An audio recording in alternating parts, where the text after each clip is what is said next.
नमस्कार विद्यार्थियों, मेघराज गुरुकुल में आपका स्वागत है। और आज जो वीडियो आपके लिए लेके आए वो रीजनिंग का काफ़ी मजेदार टॉपिक है जिसे कहते हैं कथन और कार्रवाई। ये लॉजिकल रीजनिंग का काफ़ी ज़बरदस्त टॉपिक है और आजकल के एग्जामों में इस टॉपिक की काफ़ी ज़्यादा डिमांड है। और आजकल एग्जामों में जो कथन के जहाँ पर क्वेश्चनों की डिमांड बढ़ती जा रही है, तो उसी के साथ साथ कथन कार्रवाई की जो डिमांड है एग्जाम के अंदर वो काफ़ी ज़्यादा बढ़ती जा रही है। तो आज ऐसे तरीके हम आपके सामने लेके आए हैं। अगर उन तरीकों को आप समझते हैं और हमारी बात को आप अच्छे सुनते हैं, वीडियो को एंड तक अगर आप देखते हैं, तो मेरी गारंटी आज के बाद कथन कार्रवाई से रिलेटेड कोई भी क्वेश्चन आपका कभी भी गलत नहीं होगा। दोस्तों लेटेस्ट बात करें तो अपन तो RS 2023 के अंदर भी कथन कार्रवाई का एक क्वेश्चन पूछा गया है दोस्तों। तो आजकल डिमांड ये बन गई कि ABCD तो सबको आती है, लेकिन आजकल इन क्वेश्चन की डिमांड काफ़ी अच्छी है। तो बच्चों जब माइनस मार्किंग वाला पेपर एग्जाम देते हैं तो उनके इस प्रकार के प्रश्नों को छोड़ने का मन भी नहीं करता है, इस प्रकार के प्रश्नों को करते भी है और गलत भी हो जाते हैं दोस्तों। तो आज शानदार तरीका और एक एक बात अच्छे से कंसल्ट करने वाले हैं और काफ़ी सालों का जब हमारा एक्सपीरियंस और हजारों क्वेश्चन रिसर्च करने के बाद कुछ इंपॉर्टेंट बातें पाई गई है, उन सबका डिटेल में कंसल्ट करने वाले इस वीडियो के माध्यम से।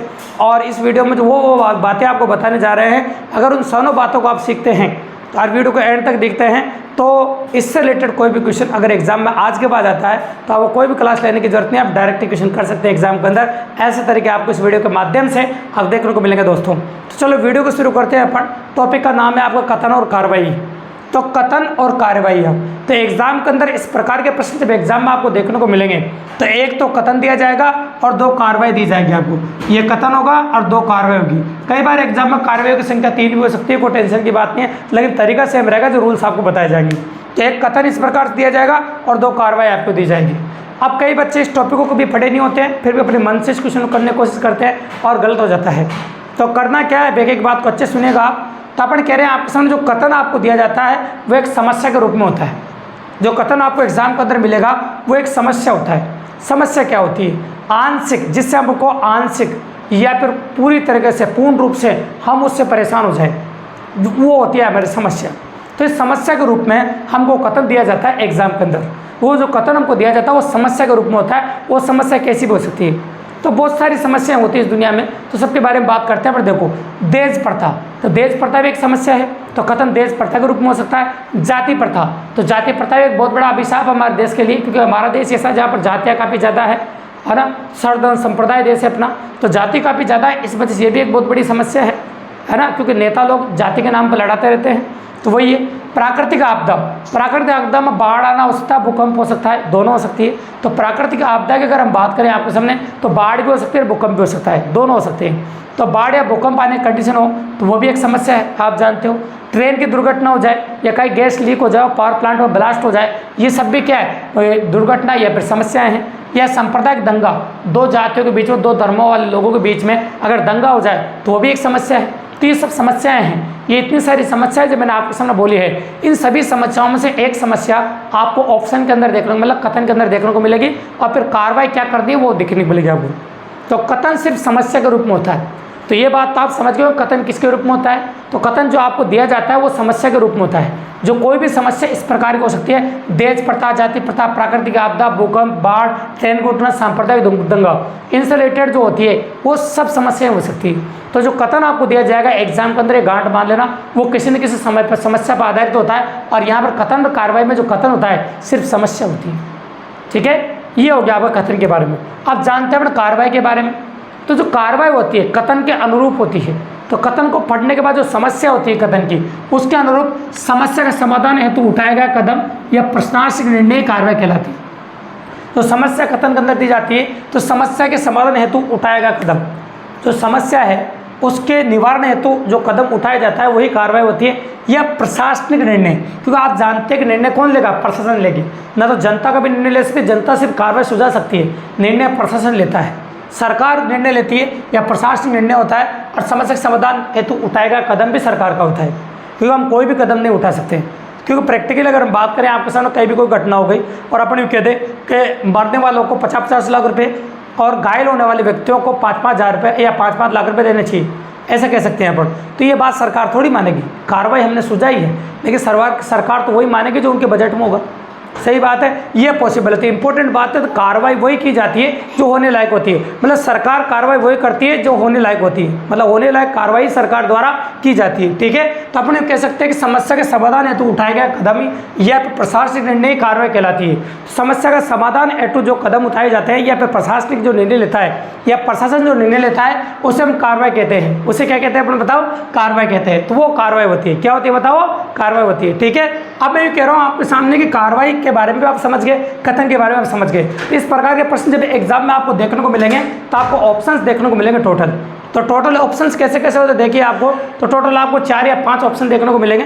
तो पहला ऑप्शन आपको देखने को मिलेगा यदि केवल फर्स्ट कार्रवाई अनुसरण करती है, यदि केवल सेकंड कार्रवाई अनुसरण करती है, यदि केवल या तो फर्स्ट से काम चल जाए या सेकंड कार्रवाई अनुसरण करती है, दोनों में से एक कोई ना कोई करती है और दोनों करती है अलग अलग, फर्स्ट भी करती है सेकंड भी करती है, लेकिन या तो अकेली फर्स्ट करती है या फिर सेकंड कार्रवाई अनुसरण करती है। और ये यदि नहीं तो फर्स्ट और नहीं सेकंड, मतलब दोनों कार्रवाई अनुसरण नहीं करेगी तो ऑप्शन नंबर डी देना है आपको। और यदि कार्रवाई फर्स्ट और सेकंड दोनों अनुसरण करती है तो फिर ये होगा आपके सामने। और जो 4 ऑप्शन वाला एग्जाम होता है उसके अंदर सी ऑप्शन नहीं होता है, बाकी ये 4 ऑप्शन होते हैं उसमें। ठीक है, तो 4 ऑप्शन वाला जो एग्जाम होता है उसके अंदर ये 4 ऑप्शन होते हैं। और यूपीएससी वगैरह जो 5 ऑप्शन वाले एग्जाम है, आजकल तो सभी एग्जाम 5 ऑप्शन वाले कर दिया। तो 2023 में जो RS का पेपर आया उसमें 5 ऑप्शन थे, तो उसमें भी ऐसा ऑप्शन होता है। टोटल 5 ऑप्शन आपको दिए जाते हैं। तो इस प्रकार की पॉसिबिलिटी एग्जाम में आप देख सकते हैं। अब क्वेश्चन से समझते हैं तो और बड़ा समझ में आ जाएगा आपको। तो मैंने कहा था अभी कथन जो होता है वो समस्या के रूप में होता है। तो पहले क्वेश्चन में एक समस्या दे रखी है, देखो कथन के रूप में कि जापान में आए शक्तिशाली भूकंप से करीब 1000 लोग मृत तथा करीब 50,000 लोग घायल अवस्था में पाए गए। ये एक समस्या है। समस्या क्या है कि जापान में शक्तिशाली भूकंप आए, ये प्राकृतिक आपदा है। कौन सी आपदा है? भूकंप, बाढ़, ये सब प्राकृतिक आपदाएं होती है। तो एक समस्या है, कथन के रूप में दे रखी है आपको। तो जापान में शक्तिशाली भूकंप से करीब 1000 लोग मृत तथा करीब 50,000 लोग घायल अवस्था में पाए गए। अब कार्रवाई क्या है देखो, तो कार्रवाई मैंने क्या बुलाई? समस्या का समाधान है तो उठाया गया कदम या प्रशासनिक निर्णय होगा। अगर ऐसा होगा तो कार्रवाई सही मान लेंगे अपन। तो चलो पहली कार्रवाई समझिए, घायलों को अविलंब स्वास्थ्य सेवा उपलब्ध करानी चाहिए। बिल्कुल प्रशासन ये 100% करेगा, तो घायलों को बिना विलंब किए स्वास्थ्य सेवा उपलब्ध कराएगा। 100% सही कार्रवाई है, मतलब अनुसरण करेगी। आगे, प्रभावित क्षेत्र में सरकार द्वारा अविलंब शिविर, खाद्य सामग्री, पेयजल की व्यवस्था करनी चाहिए। बिल्कुल सही बात है, ये काम भी सरकार करेगी। तो प्रशासन ये निर्णय पास लेता है। देखो हमेशा याद रखना, जहाँ भी कोई दुर्घटना होती है तो स्वास्थ्य सेवा उपलब्ध कराता है, पेयजल भी उपलब्ध कराता है, खाद्य सामग्री उपलब्ध कराता है, इन अविलंब शिविर लगाता है, ये सारे काम तो सरकार करता है। तो मतलब दोनों कार्रवाई अनुसरण करती है। जब दोनों कार्रवाई अनुसरण करती है तो आपको दिख रहा है दोनों कार्रवाई अनुसरण करने वाला ऑप्शन आपका ई है। तो पहले क्वेश्चन में जो आपका आंसर है ई। देखो क्वेश्चन कितना सिंपल है, बिल्कुल सिंपल है और काफ़ी इजीली कर सकते हैं। अगर ये दोनों क्वेश्चन आप अच्छे समझ लेते हैं, मेरी बात आप वीडियो को शुरू से सुन रहे हैं, तो RS 2023 में जो क्वेश्चन आया उसकी PDF आपके पास पड़ी होगी, उस क्वेश्चन को करने का देखना कि हमारा वीडियो देखने के बाद उस क्वेश्चन को आप मात्र 5 सेकंड में कर सकते हैं, क्वेश्चन को पढ़ने के बाद। इसलिए अच्छे से समझो और काफ़ी अच्छा वेरिएंट है। तो दूसरी समस्या सुनो, कथन नंबर 2 में, तो भारत के अनेक क्षेत्रों में मृदा अपरदन एक गंभीर समस्या बन गया है। तो मृदा अपरदन भी एक प्राकृतिक आपदा है जो मनुष्य उत्पन्न कर रहा है। मृदा अपरदन का मतलब मिट्टी का कटाव। अब मिट्टी का जब कटाव हो रहा है तो आप जानते हैं जब मिट्टी का कटाव होगा तो काफ़ी ज़्यादा मिट्टी का फैलाव होगा।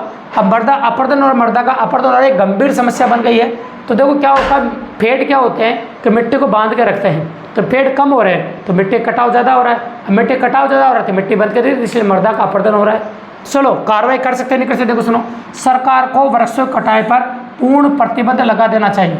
अब देखो मैंने बोला पूर्ण प्रतिबंध, तो पूर्ण प्रतिबंध एक ऐसा शब्द है तो सरकार ये कदम कभी भी नहीं उठा सकती। हो सकता है कि कोई पेड़ ऐसे हो जो किसी न किसी काम में आते हो, तो उनको पूर्ण प्रतिबंध लगाने का मतलब अगर वो काट दे तो उसको आजीवन कारावास हो जाए, ऐसा प्रतिबंध कभी नहीं लगता है। तो जहाँ भी कभी पूर्ण प्रतिबंध शब्द का इस्तेमाल हो वो कार्रवाई सरकार द्वारा अनुसरण नहीं करती है, मतलब वो प्रशासनिक निर्णय कभी भी नहीं हो सकता।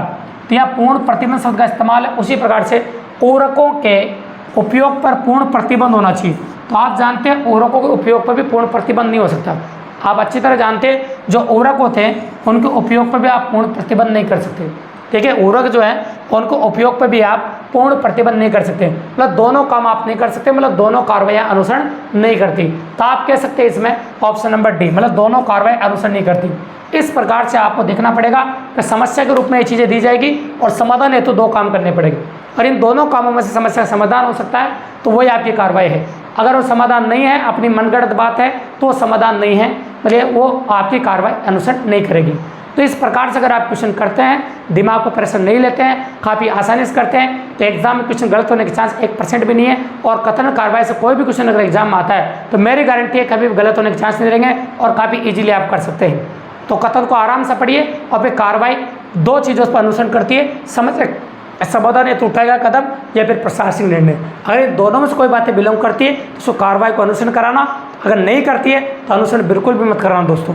इस प्रकार से कथन और कार्रवाई का कोई भी क्वेश्चन कर सकते हैं। अगर आपको RS 2023 का जो पेपर में जो क्वेश्चन आया है उसको उठा के देख लीजिए, करके देख लीजिए। अगर आपको नहीं आता तो मुझे कमेंट बॉक्स में कमेंट जरूर कीजिए। अगर वीडियो आपको काफ़ी मजेदार लगा और कंटेंट हमारा जोरदार लगा है, नॉलेज काफ़ी अच्छी लगी है और हमारा 13 साल का एक्सपीरियंस आपके काम आ रहा है, तो चैनल को सब्सक्राइब जरूर कर दीजिए दोस्तों, लाइक कर दीजिए, शेयर कर दीजिए और अपने दोस्तों को बताया था कि इसी प्रकार बेहतरीन वीडियोज़ के लिए हमारे चैनल पर बने रहिए मेघराज गुरुकुल पर दोस्तों। धन्यवाद।